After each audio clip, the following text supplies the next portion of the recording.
It's early days in the investigation. Right. Nothing has been proved, and we know that whatever chemical substance was involved in this alleged poisoning is being tested at Porton Down as we speak.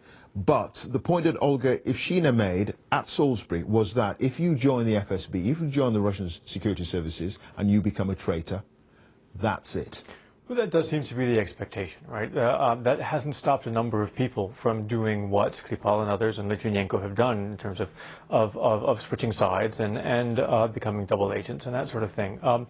You know, some of that rhetoric, right? Obviously, Putin's a politician. He does have to fight elections, not elections he's really in any danger of losing, but he does have to project out to his people some kind of a sense of strength. He has to explain that he's not being overly lenient in letting these people leave the country, even though they have obviously betrayed it, certainly from a Russian perspective. But as we've heard, you know, people like Skripal did have reason to fear for their lives, right? That is a somewhat different thing, though, from saying that the Kremlin would have ordered this. Most of what we know about a lot of the things that Russia seems to be doing around the world, whether it's assassinations, things like the murder of Boris Nemtsov in Moscow itself, or interfering in elections, is that there are a number of people and agencies and organizations at various degrees of distance from the Kremlin who are empowered to do things that they believe the Kremlin will like, without having to operate in a strict command and control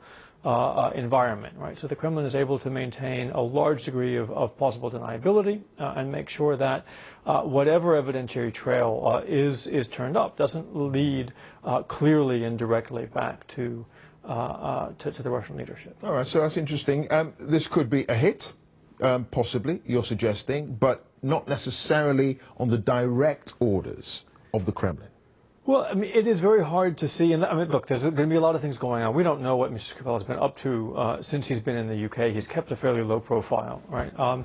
There may be any number of reasons why this happened. The investigation hopefully will shed some light on that. But the reality is it's very difficult to see why now, you know, with an election in a few days' time, and eventually, you know, wanting to get out from under sanctions, maybe come to a deal on Syria, maybe come to a deal on Ukraine. It's hard to see why this is directly beneficial to the Kremlin right now.